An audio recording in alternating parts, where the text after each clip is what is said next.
नमस्कार, मैं हूं आपके साथ सोनिया चौहान। टोटल टीवी पर आप सभी का स्वागत है। चलिए बुलेटिन की शुरुआत करते हैं एक बड़ी खबर के साथ। दिल्ली पुलिस मुख्यालय में अधिकारियों की समीक्षा बैठक। सभी जिले के DCP, joint CP, special CP को बुलाया गया।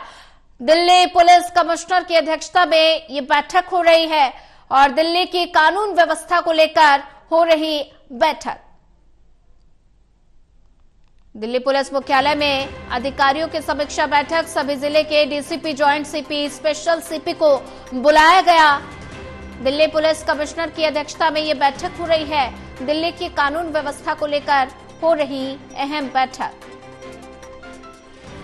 दिल्ली पुलिस मुख्यालय में अधिकारियों की समीक्षा बैठक। सभी जिले के DCP, joint CP, special CP को बुलाया गया। दिल्ली पुलिस कमिश्नर की अध्यक्षता में ये बैठक हो रही है। दिल्ली की कानून व्यवस्था को लेकर हो रही अहम बैठक। ज्यादा जानकारी साझा करने के लिए हमारे साथ जितेंद्र शर्मा जुड़ चुके हैं। जितेंद्र, दिल्ली पुलिस मुख्यालय में अधिकारियों की समीक्षा बैठक। सभी जिले के DCP, joint CP, special CP को इस बैठक में बुलाया गया और दिल्ली की कानून व्यवस्था को लेकर ये बैठक कितनी महत्वपूर्ण? बिल्कुल सोनिया, देखिए दिल्ली एनसीआर के अंदर लगातार क्राइम का जो ग्राफ है वो लगातार बढ़ रहा था। अगर मैं बीते दिनों की बात करूं तो बीते दिनों भी भजनपुरा थाना इलाके के अंदर ताबड़तोड़ फायरिंग जो है 2 स्कूटी सवारों ने की थी एक मकान के ऊपर। और अगर मैं हत्या की बात करूं तो तमाम ऐसे मामले अटके पड़े हैं दिल्ली के अंदर जो कि बदमाशों ने अंजाम दिया है। तो दिल्ली की कानून व्यवस्था को ठीक करने के लिए कल गृह मंत्री अमित शाह ने बैठक बुलाई थी, जिसमें दिल्ली के मुख्यमंत्री खुद पहुंचे थे और दिल्ली पुलिस कमिश्नर पहुंचे थे। जिसके बाद कल गृह मंत्री अमित शाह ने जब बैठक ली थी उसके बाद आज समीक्षा बैठक दिल्ली पुलिस हेडक्वार्टर में की जा रही है, जहां पर सभी 15 जिले के डीसीपीओ को बुलाया गया है, ज्वाइंट सीपी को बुलाया गया है, स्पेशल सीपी को बुलाया गया है। तमाम बड़े अधिकारी जो है वो इस मीटिंग के अंदर इस समय मौजूद है। दिल्ली पुलिस कमिश्नर खुद इसकी अध्यक्षता कर रहे हैं। कमिश्नर इस चीज को लेकर मीटिंग बुलाई है कि ताकि दिल्ली के अंदर जिस तरीके से क्राइम का ग्राफ बढ़ रहा था उसको लेकर किस तरीके से कानून व्यवस्था को ठीक किया जा सके, मजबूत किया जा सके। और कह सकते हैं कि आने वाले समय में जो बदमाश है, जो गैंगस्टर है, जो कि रंगदारी मांगते हैं कारोबारियों से या फिर हत्या जैसी वारदातों को अंजाम देते हैं, उनके खिलाफ एक बड़ा अभियान दिल्ली पुलिस की तरफ से अब छिड़ने जा रहा है। यानी कि कह सकते हैं कि आने वाले समय में दिल्ली की जो जनता है अपने आप को सेफ महसूस करेगी, क्योंकि कल दिल्ली के मुख्यमंत्री ने भी कहा था कि हम दिल्ली की जनता को 100% सुरक्षा देंगे। यानी कि साफ जाहिर है कि जो कारोबारी परेशान थे गैंगस्टरों से, उनके लिए मैसेज है कि 100% सुरक्षा जो है दिल्ली के मुख्यमंत्री ने खुद कहा है कि 100% सुरक्षा हम दिल्ली के लोगों को देंगे और कानून व्यवस्था को और भी ज्यादा ठीक करेंगे। जी बिल्कुल जितेंद्र, अगर बात की जाए तो दिल्ली में कानून व्यवस्था काफी ज्यादा चरमराई हुई थी। लगातार आम आदमी पार्टी ने भी दिल्ली की कानून व्यवस्था पर कई सवाल उठाए, केंद्र सरकार पर सवाल उठाए।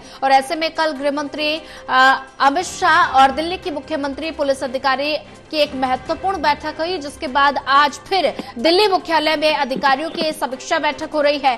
क्या लगता है कि इस बैठक से दिल्ली की कानून व्यवस्था में कुछ सुधार होगा? बिल्कुल, देखिए जब विधानसभा चुनाव थे तो ऐसे में सबने देखा था कि अरविंद केजरीवाल की तरफ से लगातार ट्वीट किए जा रहे थे, दिल्ली की पूर्व मुख्यमंत्री आतिशी की तरफ से लगातार ट्वीट किए जा रहे थे और कारोबारियों से भी, जिन कारोबारियों को रंगदारी की कॉल आ रही थी, उनके कार्यालय पर फायरिंग की जा रही थी, उनसे लगातार मिलने के लिए खुद अरविंद केजरीवाल पहुंच रहे थे। नागनूर की अगर मैं बात करूं तो हमने वो भी इंसिडेंट देखा था कि जहां पर ताबड़तोड़ फायरिंग जो है वो की गई थी नंदू गैंग की तरफ से और उसमें कुछ शूटर्स जो है वो नंदू गैंग के गिरफ्तार भी किए थे।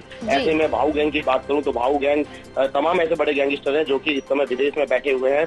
चाहे मैं लॉरेंस बिश्नोई की बात करूं जो कि जेल के अंदर इस समय बंद है, तो तमाम ऐसे बड़े गैंगस्टर हैं जो कि कारोबारियों से रंगदारी मांग रहे हैं और उसके बाद अगर रंगदारी नहीं देते हैं तो वो ताबड़तोड़ फायरिंग जो है उनके कार्यालय पे करते हैं डराने के लिए, ताकि रंगदारी आसानी से मिल सके। अगर रंगदारी फिर भी नहीं देते तो हत्या जैसी वारदातों को ये बदमाश अंजाम दिला देते हैं। तो फिलहाल इन्हीं मुद्दों को लेकर के अब दिल्ली के अंदर 27 साल बाद भाजपा की सरकार बनी है और ऐसे में भाजपा की सरकार बनने के बाद, क्योंकि अब केंद्र के अंदर भी भाजपा की सरकार है और दिल्ली के अंदर भी भाजपा की सरकार है, तो ऐसे में बीजेपी के ऊपर आरोप लगेगा कि अगर दिल्ली के अंदर कोई भी क्राइम का ग्राफ छोटा सा भी बढ़ता है तो आम आदमी पार्टी तुरंत प्रोटेस्ट करना चालू कर देती है कि आखिरकार दिल्ली के अंदर जब केंद्र के अंदर भाजपा की सरकार है और दिल्ली के अंदर भी भाजपा की सरकार है तो ऐसे में कानून व्यवस्था ठीक क्यों नहीं है। इसी को लेकर अब जवाबदेही जो है वो भाजपा के नेताओं की बन जाती है, गृह मंत्री अमित शाह की बन जाती है। तो ऐसे में कल अमित शाह ने खुद गृह मंत्रालय के अंदर बुला करके बैठक ली थी और इसके बाद आज खुद कमिश्नर ने अपने सारे अधिकारियों को बुलाया और समीक्षा बैठक ली है ताकि कानून व्यवस्था को और भी ज्यादा ठीक किया जा सके। जैसा कि आपने क्या कहा कि क्या कानून व्यवस्था और भी ज्यादा ठीक हो जाएगी,